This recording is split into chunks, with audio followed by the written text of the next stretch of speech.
नमस्कार साथियों, आज हम फिर मौजूद हैं आपके बीच में। एक हमारे साथ आम आदमी पार्टी के ज्वाइंट सेक्रेटरी अम्बाला के हैं ललित त्यागी जी। इनसे जानेंगे कि आम आदमी पार्टी अभी कल ही जो एक प्रदर्शन करनाल में किया गया बेरोजगारी को लेकर के, किस तरह का ये प्रदर्शन रहा और क्या क्या इसमें आगे और रणनीति चल रही है आम आदमी पार्टी की, इन सब बातों को लेकर के हम चलते हैं उनके पास और उन्हीं से जानेंगे कि इसमें आगे क्या। नमस्कार सर। आप नमस्कार जी। ललित जी, अगर बात करें तो बेरोजगारी को लेकर के आम आदमी पार्टी का बहुत बड़ा प्रदर्शन कल करनाल में किया गया, किस तरह का ये प्रदर्शन रहा?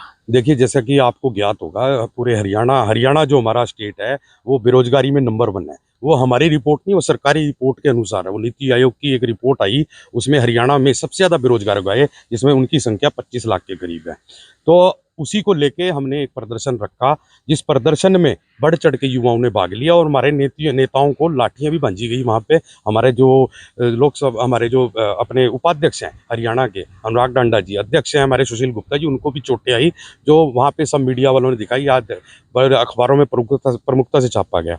मैं तो इस सरकार से एक क्वेश्चन करना चाहता हूँ कि आप एक युद्ध क्षेत्र, जो इजराइल जहाँ पे युद्ध हो रहा है, वहाँ से लोग अपनी जनता को निकाल रहे हैं वहाँ से, वहाँ की सरकारें, और हमारी जो सरकार है वहाँ पे हमारे हरियाणा के युवाओं को उनको वहाँ पे मरने के लिए भेज रही है। भाई, यहाँ पे जब 2.5 लाख के करीब सरकारी विभागों में पद खाली हैं, उनको भरने का काम करे सरकार, वो भरने का काम नहीं करेगी। और हमारे जो युवा हैं उनको विदेशों में ऐसे युद्धग्रस्त क्षेत्रों में भेजने का काम करती है मरने के लिए। तो अगर बात करें, जैसे प्रदर्शन कर रहा है, लगातार सरकार कहती है हम नौकरियां भी दे रहे हैं, सब कुछ दे रहे हैं, क्या लग रहा है कि सरकार ये सब प्रोपगंडा अपना झूठ बोलती है? देखिए, सरकार तो नौकरियों का बहाना करती है। उन्होंने कहा कि हमने इतने रोजगार दिए, खट्टर साहब जी ने अभी प्रेस कॉन्फ्रेंस में बोला था, हमने इतने रोजगार दे दिए। कौन से रोजगार दे दिए? जिस अभी एक कोऑपरेटिव बैंक भर्ती घोटाला है, उसमें मंत्री जी कहते हैं मेरे को नॉलेज में नहीं था ये घोटाला। तो ये सब झूठी बातें हैं, इनकी मनगढ़ंत बातें हैं। लोगों को 2000 जब से आए हैं 2014 से, उनको नौकरी ना देके कौशल रोजगार इन्होंने एक बनाया, जिसमें कौशल रोजगार नहीं है, वो उनमें कौशल शोषण कहता हूँ मैं, जिसमें 11 महीने के लिए उनकी नियुक्ति करी जाती है, फिर उनका कहते हैं हम इनकी देखेंगे काम कैसा कर रहे हैं। भाई, सरकारों का आप सरकार चुन के लाए, हमें भी एक हक होना चाहिए, जनता को हक होना चाहिए। सरकार को 11 महीने बाद वो भी देखे कि सरकार कैसा काम कर रही है, नहीं कर रही तो उनको भी निकालना चाहिए। तो ये एक कोरी बीजेपी की बातें हैं, बातों का खा रहे हैं 2014 से और आज तक। अगर बात करें तो लगातार आजकल एक और जो खौफ लोगों के बीच में सरकार के द्वारा कहीं लाया जा रहा है, ईडी के चलते अब जो है 17 तारीख को कोर्ट के आदेश हुए हैं केजरीवाल जी को भी पेश होने के, तो क्या किस तरह से देखते हैं आप इसको? देखिए, ईडी का जो सरकार यूज कर रही है, मोदी सरकार, वो सिर्फ विपक्षी नेताओं पे उनको यूज कर रही है। आज जो आबकारी विभाग, जिनके तहत अरविंद केजरीवाल जी को इन्होंने नोटिस दिए, अरविंद केजरीवाल जी ने जवाब पूछा कि आप किस आधार पे मेरे को जांच में बुलाना चाहते हैं, वो नहीं पेश हुआ। ईडी की तरफ से कोई जवाब नहीं आया। अब ईडी, अगर इनके पास कुछ साक्ष्य होते, शिबू सोरेन जी को उन्होंने उठाया, केजरीवाल जी को उठा लेते, आप नहीं उठाया क्योंकि साक्ष्य ही नहीं है कुछ। तो इनको कोर्ट जाना पड़ा। कोर्ट का जैसा आदेश होगा हमारा शीर्ष नेतृत्व देखेगा। जैसे उनको 17 तारीख को कोर्ट में आने के आदेश दिए गए हैं, केजरीवाल जी और शीर्ष नेतृत्व देखेगा कि वो पेश होते हैं कि नहीं होते हैं। पर मेरा मानना है, ईडी को एक हथियार के रूप में बीजेपी सरकार यूज कर रही है विपक्षी नेताओं को दबाने के लिए।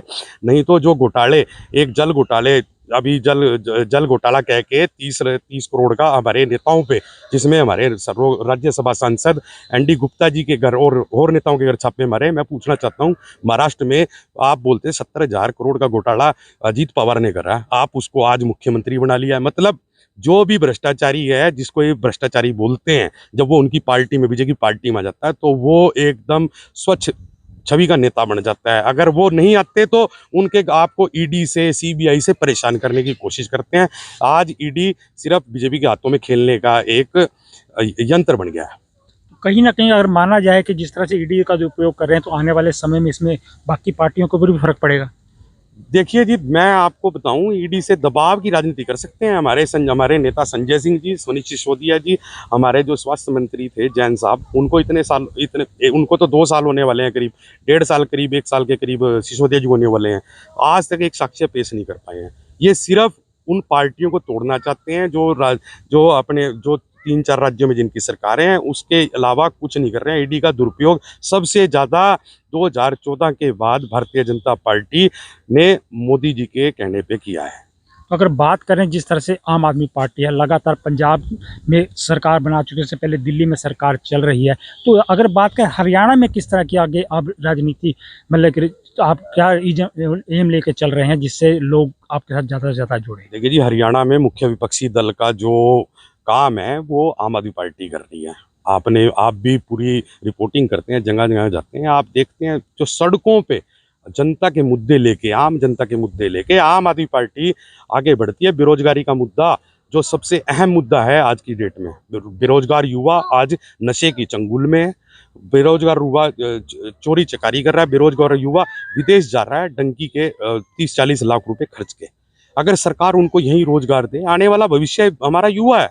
आप युवा को रोजगार नहीं दोगे तो वो गलत कामों में पड़ेगा और 30-40 लाख रुपए दे के अमेरिका में जाते हैं, वहाँ अमेजन के जंगलों में हमारे जो युवा हैं वो मृत पाए जाते हैं।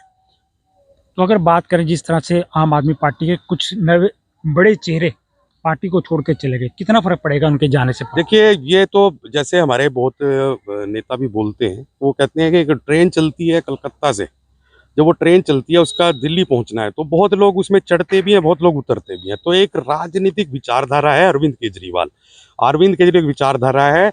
लोग जाएं, बहुत लोग जाएंगे भी आएंगे भी। इससे पहले भी बहुत बड़े बड़े नेता गए नेशनल लेवल के, पर पार्टी ने फिर भी पंजाब में सरकार बनाई, दिल्ली में सरकार है पार्टी की, एमसीडी के अंदर हम आए, गुजरात में हमारे 5 एमएलए है, गोवा में हमारे 2 एमएलए आए। तो ये उसका ज़्यादा असर नहीं होता। एक थोड़े से समय के लिए 2-3 दिन, 4 दिन, 5 दिन के थोड़ा सा मनोबल थोड़ा ढीला होता है, पर फिर हमारे जो कार्यकर्ता है, जुनूनी कार्यकर्ता है, हमारे जैसे लोग हैं जिनका कोई राजनीतिक बैकग्राउंड नहीं है, हमारा ना कोई पिता मंत्री था, ना हमारा पिता कोई मेयर था, बहुत साधारण परिवार से हैं, 100 गज के हमारे मकान हैं, नीचे से उठे हुए हैं। और इस पार्टी ने हमें एक मौका दिया है राजनीतिक स्टार्टअप का, जिसमें हमको आके आम जनता के मुद्दे उठाने का मौका मिलता है और उस हम बखूबी रूप से निभा रहे हैं। जिस तरह से अगर बात करें कि चंडीगढ़ में अभी आपके पास बहुमत था मगर मेयर आपका नहीं बन पाया, उसके बाद कोर्ट में भी गई आम आदमी पार्टी ने भी फटकार लगाई, तो किस तरह से देख रहे हैं इस कोर्ट की कार्रवाई को? देखिए, वो तो जग जाहिर बात है, वीडियो में साफ साफ आप देख सकते हैं। जो वहाँ प्रेजाइडिंग अफसर थे वो बीजेपी के माइनॉरिटी सेल के सदस्य महामंत्री भी हैं, उनको बनाया गया है। उन्होंने बहुमत, हमारे पास 20 वोट, हमारे पास 16 बीजेपी के पास, और हमारे 8 वोट उन्होंने मार्क लगा के हमारे कैंसिल कर दिए। वही उसका संज्ञान लेते हुए सुप्रीम कोर्ट ने, जो हमारे मुख्य न्यायाधीश चंद्रचूड़ जी ने बहुत गहन टिप्पणी करी है। इस देश को ध्यान रखना चाहिए, ध्यान से सुनना चाहिए। उन्होंने क्या कहा? उन्होंने कहा है कि हम लोकतंत्र की हत्या नहीं होने देंगे, लोकतंत्र की हत्या नहीं होने देंगे। बहुत बड़ी बात सुप्रीम कोर्ट ने कही और मुख्य न्यायाधीश ने कही। कैसे लोकतंत्र की हत्या मेयर चुनाव में चंडीगढ़ में हुई, ये सब लोगों ने देखा है। तो उस पर आप जल्दी आप देखेंगे, एक बहुत बड़ा डिसीजन आएगा जब भी अब नेक्स्ट हियरिंग होगी। तो जैसे कि लगातार जो है देश के प्रधानमंत्री लोगों के बीच भी जा रहे हैं, काम भी कर रहे हैं, उसके अलावा अगर जैसे अब लोग कई आरोप लगा रहे हैं कि जो राम मंदिर बना है उसका जल्दी से उद्घाटन कर दिया, क्या मानते हैं ये भी एक राजनीतिक स्टंट है? देखिए, वो तो जग जाहिर बात थी कि एक, मेरे को बात सुनिए, एक घर बनता है, वो आधा अधूरा घर में कभी भी कोई गृह प्रवेश नहीं करता, वो पूरा बनने के बाद गृह प्रवेश करता है, या तो उसे कोई जल्दी हो। तो आधा अधूरा राम मंदिर का आपने उद्घाटन करा है सिर्फ राजनीतिक फायदे के लिए। राम पहले भी थे, राम अब भी हैं, और राम जब भी रहेंगे जब मोदी जी नहीं रहेंगे। तो राम को एक पार्टी से जोड़ना बहुत गलत बात है। राम सबके हैं, हमारे भी राम है, वो उनके भी राम है, वो हर राजनीतिक दल के और इस देश में रहने वाले हर इंसान के राम है।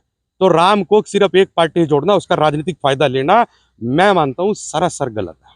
अगर बात करें तो जैसे पंजाब में कोई चेहरा नहीं था, मगर उसके बाद जब सरकार बनी तो एकदम से एक आम व्यक्ति को जो अगर कह सकते हैं कि मुख्यमंत्री बना दिया गया, तो अगर हरियाणा में जीत कर आते हैं तो क्या मुख्यमंत्री का चेहरा कौन सा रहने वाला है? कुछ बड़ा चेहरा होगा या कुछ छोटा चेहरा? देखिए, पंजाब में आपने सुना भी होगा और पूरे मीडिया खबर में भी आया था कि वहाँ पे जनमत संग्रह करा था उन्होंने। उस जनमत संग्रह में सबसे ज़्यादा वोट भगवंत मान जी को, माननीय भगवंत मान जी को मिले और वो मुख्यमंत्री बने। इस पार्टी में हमारे पंजाब में बड़े बड़े जो अपने आप को राजा कहते थे, राजा, उनको हराया हमने, और 30-30 साल की जो एमएलए सत्ता थी उनको धराशायी करा। ऐसे ही हमारे जैसे जो युवा हैं हरियाणा के अंदर, मैं आज दावे से कहता हूँ, बड़े बड़े सत्ताधारियों को धूल चटाने का काम करेंगे हमारे आम आदमी पार्टी के कार्यकर्ता।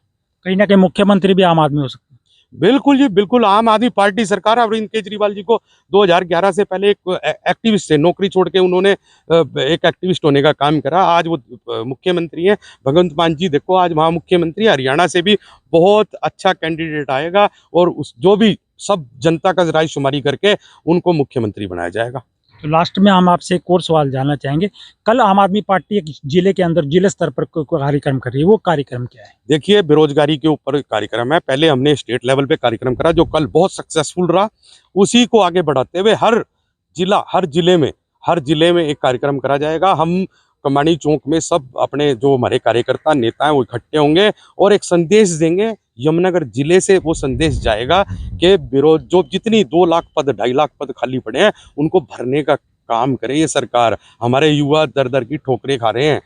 आपने राम मंदिर बना दिया, बहुत अच्छा करा। राम मंदिर आधा अधूरा आपने उद्घाटन करा, पर हमारे बच्चों को रोजगार चाहिए, हमारे भाइयों को रोजगार चाहिए, हमारे दोस्तों को रोजगार चाहिए। उनको कौशल रोजगार के देने के नाम पे आप जो डकैती कर रहे हैं उनके साथ 18,000 रुपया महीने के देते हैं। मैं पूछना चाहता हूँ, मंत्री 18,000 पे रह के दिखाएं, खर्चा करके दिखाएं। किसी के 2 बच्चे हैं, आप देखिए स्कूल में कितना खर्चा होता है। तो ये सिर्फ एक ढकोसलेबाजी है। उसके खिलाफ हमारा एक एक कार्यकर्ता सड़कों पे रहेगा और इस सरकार को और इन मंत्रियों को, इन संतरियों को हम आईना दिखाने का काम करेंगे। तो ये थे ललित त्यागी जो बतला रहे थे कि लगातार आम आदमी पार्टी लोगों के बीच रहकर उनके मुद्दों को उठाने का काम कर रही है और आगे भी इसी तरह से करेगी। अब देखना यह होगा कि कल का जो प्रदर्शन है वो किस तरह का रहने वाला है। हम छोड़े जाते हैं इसी सवाल के साथ, आपको फिर मिलेंगे किसी नए नेता के साथ। तब तक के लिए इजाज़त, धन्यवाद।